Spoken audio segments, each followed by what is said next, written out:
दोस्तों ये कहानी एक ऐसे लड़के की है जिसे अपनी ही टीचर से प्यार हो जाता है और वो उसे पाने के लिए किसी भी हद तक चला जाता है। तो कहानी की शुरुआत लाना नाम की एक स्कूल टीचर को दिखाते हुए होती है जो कि एक शादीशुदा औरत थी। उसके पास एक प्यार करने वाला पति था और एक बेटी थी जिसका नाम था जेसिका। हम देखते हैं कि लाना जिस स्कूल में पढ़ाती थी वहाँ पर बैनी नाम का एक हरामी लड़का भी पढ़ता था जो कि पूरी क्लास के दौरान सिर्फ लाना की चूचियां ही देखता रहता था। ये देखकर लाना भी उसकी तरफ अट्रैक्ट हो जाती है, लेकिन वो उससे अपने खेत में मजदूरी नहीं करवाना चाहती थी क्योंकि बैनी सिर्फ उसका एक स्टूडेंट था। वहीं बैनी बार बार मौका ढूंढता रहता था लाना के करीब आने के। वो लाना को गीला तो कर देता था, लेकिन लाना जैसे तैसे करके खुद पर कंट्रोल कर लेती थी। इसके बाद लाना से जितना हो सकता था उतना वो बैनी से दूर जाने की कोशिश करने लगी। फिर एक सुबह लाना क्लास में आकर अपने सभी स्टूडेंट्स को टेस्ट पेपर्स बांटती है और उनको सारे रूल्स बताने के बाद पेपर लिखने को कहती है। लेकिन थोड़ी देर बाद वो नोटिस करती है कि बैनी पेपर में कुछ नहीं लिख रहा और सिर्फ उसकी चूचियां घूरे जा रहा है। तभी लाना उसको इग्नोर कर देती है और दूसरी तरफ देखने लगती है। फिर क्लास के बाद लाना अपनी बेटी जेसिका को स्कूल से लेने जाती है। जेसिका यहाँ पर बताती है कि स्कूल एकदम बोरिंग है और मेरे साथ पढ़ने वाले सभी चूतिए हैं। आगे जब लाना अपनी बेटी को कार में बिठा रही थी तभी उसकी नजर बैनी पर पड़ती है जो कि वहाँ पर अपने कुत्ते को टहला रहा था।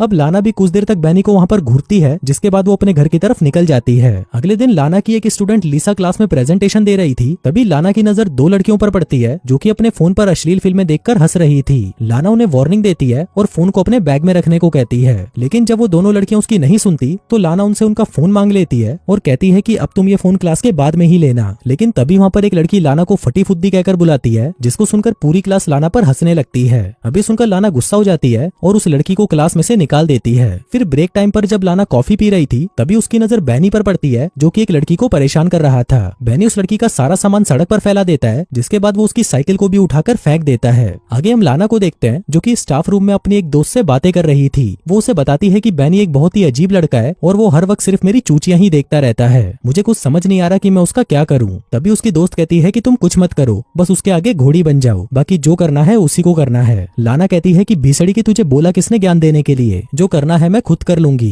अगले दिन क्लास में लाना बैनी से कहती है कि मुझे तुमसे कुछ बात करनी है, जिसके बाद वो उसे खाली क्लासरूम में ले जाती है और बैठने के लिए कहती है। लाना उससे पूछती है कि तुम्हें स्कूल कैसा लग रहा है, तुम्हें मजा आ रहा है या नहीं। बैनी कहता है कि हाँ, बस वो छोटी मोटी चूचियां देखकर काम चल जाता है, आप बताओ आप क्या चाहते हो मेरे से। लाना कहती है कि मुझे बस तुम्हारी चिंता है और तुम्हें क्लास की लड़कियों के साथ बुरा बर्ताव नहीं करना चाहिए। जिसके बाद वो उसके घुटने पर हाथ रखते हुए कहती है कि अगर तुम्हें कोई भी मदद की जरूरत हो तो तुम बिना किसी झिझक के मुझे बोल सकते हो। लेकिन तभी बैनी उसके हाथ की तरफ देखकर मुस्कुराने लगता है तो लाना अपना हाथ हटा लेती है। बैनी कहता है कि मुझे तो नहीं लगता कि तुम मेरी मदद कर सकती हो। लाना कहती है कि मुझे तुम्हारे भविष्य की चिंता है, तुम तो पिछले टेस्ट में भी फेल हो गए थे और मुझे समझ नहीं आ रहा कि तुम अपनी जिंदगी में क्या करोगे। अब लाना की ये बातें सुनकर बैनी हंसने लगता है और कहता है कि जाने मन ये सब फालतू की बातें छोड़ो और जल्दी से मेरे लिए घोड़ी बन जाओ। अभी सुनकर लाना घबरा जाती है और मीटिंग का बहाना लगाकर वहाँ से चली जाती है। लेकिन जाने से पहले वो उसे कहती है कि तुम मेरी बातों पर गौर करना। अगली सुबह हम लाना को देखते हैं जो कि जॉगिंग करके एक झील के पास जाकर रुक जाती है। अब यहाँ से सीन शिफ्ट होता है और हम क्लासरूम में देखते हैं जहाँ पर बैनी का बैग जमीन पर पड़ा हुआ था। तभी लाना वहाँ पर आती है और आसपास देखती है कि कोई उसको देख तो नहीं रहा, जिसके बाद वो बैनी के बैग में से उसके स्वेटर को निकालकर सूंघने लगती है। आगे उसे बाथरूम में से कुछ आवाजें आती हैं तो वो देखने के लिए बाथरूम में चली जाती है। वो नल से पानी पीती है, जिसके बाद वो जैसे ही ऊपर देखती है तभी पीछे से बैनी उसके पास आ जाता है। वो उसकी चूचियां दबाने लगता है और उसे चूसने लगता है, लेकिन तभी लाना उसे रोक देती है और कहती है कि हम दोनों के बीच में ये सब नहीं हो सकता। वो कहती है कि अगर फिर भी तुमने ये सब किया तो मैं तुम्हें स्कूल से निकलवा दूंगी। ये बोलकर वो जैसे ही जाने लगती है तभी बैनी उसे कहता है कि मुझे ये सब करना है। लाना कहती है कि मैं अपने किसी भी स्टूडेंट से मजदूरी नहीं करवा सकती। फिर क्लास वापस जाते वक्त बैनी लाना से कहता है कि मुझे स्कूल के बाद तुमसे अकेले में मिलना है, लेकिन लाना उसे मिलने से मना कर देती है। फिर बातें करते हुए वो लोग सीढ़ियों के पास चले जाते हैं, जहाँ पर लाना बैनी से कहती है कि मेरा कुआं प्यासा तो है, लेकिन मैं उसमें तुम्हारे पाइप से पानी नहीं भरवा सकती, इसलिए बेहतर यही होगा कि तुम मुझे भूल जाओ। जो कहकर वो वहाँ से चली जाती है। फिर स्कूल से बाहर आकर जब लाना अपनी कार के पास जाती है तो वो देखती है कि उसकी कार का साइड मिरर टूटा हुआ था और उसकी कार पर स्क्रैच आए हुए थे। आगे लाना जेनिफर को लेने के लिए स्कूल जाती है, लेकिन अभी उसकी छुट्टी में टाइम था तो वो वहाँ पर बहुत बोर हो रही थी। अब यहाँ से सीन शिफ्ट होता है और हम लाना को उसके घर पर गार्डनिंग करते हुए देखते हैं। तभी उसका पति उससे पूछता है कि तुम्हारी कार पर स्क्रैच कहाँ से आए। लाना कहती है कि मैं ड्राइविंग करते हुए एक खंबे से टकरा गई। पति कहता है लेकिन खंबे पर तो ऐसे स्क्रैच नहीं आते।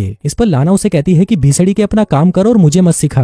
अगले दिन क्लास में लाना अपने स्टूडेंट्स को इंटर्नशिप के लिए एक लेटर लिखने को कहती है और सबसे पूछती है कि किसी को कोई सवाल तो नहीं पूछना। तभी बैनी अपना हाथ खड़ा करता है और उससे पूछता है कि क्या आप अपनी जॉब छोड़ रही हो, क्योंकि मैंने आपको प्रिंसिपल के पास जाते हुए देखा था। अभी सुनकर लाना को गुस्सा आ जाता है और वो बैनी से कहती है कि मैं तुम्हारी प्रिंसिपल को शिकायत करूंगी। बैनी कहता है कि तुम्हें तो वैसे भी प्रिंसिपल की बिल्ली चाटना पसंद है। अभी सुनकर लाना भड़क जाती है और लैनी के बैग को उठाकर बाहर फेंक देती है। कहती है कि या तो तुम क्लास से चले जाओ या मैं चली जाती हूँ। लेकिन जब बैनी उसकी बात नहीं सुनता तो लाना खुद ही वहाँ से बाहर चली जाती है। आगे घर पर लाना जब अपनी बेटी को पढ़ा रही थी तभी उसका फोन बार बार बजने लगता है, लेकिन जब लाना उस फोन को उठाती है तो उसे दूसरी तरफ से कोई जवाब नहीं मिलता। फिर अगले दिन जब लाना स्कूल जाती है तो अपनी क्लास में बैनी को अकेला बैठा देखकर वो डर जाती है और स्कूल की रिसेप्शनिस्ट को जाकर कहती है कि आज मेरी तबीयत ठीक नहीं, जो कहकर वो वहाँ से चली जाती है। फिर रात को डिनर बनाते वक्त उसका हस्बैंड उससे पूछता है कि तुम्हारा आज का दिन कैसा रहा, जिस पर लाना उसे झूठ बोल देती है कि मैं पूरे दिन क्लास में पढ़ा रही थी। फिर अगले दिन जेनिफर को स्कूल छोड़ने के बाद लाना अपने काम पर नहीं जाती और एक नदी के किनारे रुककर वहाँ पर कुछ सोचने लगती है। इसके बाद वो एक म्यूजियम में चली जाती है और थोड़ी देर वहाँ पर पेंटिंग्स को घूरती रहती है।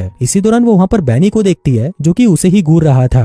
अब लाना उसे देखकर घबरा जाती है और जल्दी जल्दी वहाँ से भागने लगती है, लेकिन तभी लिफ्ट में बैनी उसे फिर मिल जाता है। बैनी लाना से कहता है कि जाने मन मैं तुम्हें बहुत मिस कर रहा था, जिसके बाद वो फिर से उसकी चूचियां दबाने लगता है। अब ये देखकर लाना भी कंट्रोल से बाहर हो जाती है और बैनी को पकड़कर चूसने लगती है, पर तभी बैनी उसे रोक देता है और अपनी उंगलियों को उसकी गुफा में घुसा देता है। तभी सीन शिफ्ट होता है और हम लाना को देखते हैं जिसे रात को नींद नहीं आ रही थी। उसे बार बार बुरे सपने आ रहे थे कि उसकी फैमिली उससे दूर हो गई है। अगले दिन वो चुपके से स्कूल के प्रिंसिपल के रूम में चली जाती है और वहाँ से एग्जाम पेपर चुराकर अपने पास रख लेती है। आगे जब सभी स्टूडेंट्स लंच करने के लिए कैफेटेरिया में जाते हैं तो बैनी को फंसाने के लिए लाना उन पेपर्स को बैनी के कोट में रख देती है। फिर अगले दिन जब लाना स्टाफ रूम में बैठी थी तभी वो देखती है कि वहाँ पर सिक्योरिटी गार्ड्स बैनी को पकड़कर कहीं ले जा रहे थे और तभी लाना को पता चलता है कि एग्जाम पेपर्स चुराने के जुर्म में बैनी को स्कूल से निकाल दिया गया है। लेकिन कुछ दिनों बाद हम देखते हैं कि बैनी के जाने के बाद लाना उसे मिस कर रही थी और वो उसके साथ बिताए हुए पलों को याद करके गीली हो रही थी। फिर एक दिन लाना और जेनिफर एक बुक स्टोर में जाते हैं। यहाँ पर जेनिफर एक खिलौने को देखकर उसे खरीदने की जिद करने लगती है, लेकिन लाना उसे खरीदने से मना कर देती है। आगे जब लाना स्टोर से बाहर आती है तो वो देखती है कि जेनिफर उसके साथ नहीं है। लाना उसे ढूंढने लगती है और बहुत देर तक ढूंढने के बाद जब वो उसे नहीं मिलती तो लाना सिक्योरिटी गार्ड के पास जाकर उसे सीसीटीवी की फुटेज दिखाने को कहती है। फिर सीसीटीवी फुटेज में वो देखती है कि बैनी उन दोनों का पीछा कर रहा था, जिसके बाद जेनिफर स्टोर से बाहर चली गई। अभी देखकर लाना घबरा जाती है, पर तभी उसे उसके पति का फोन आता है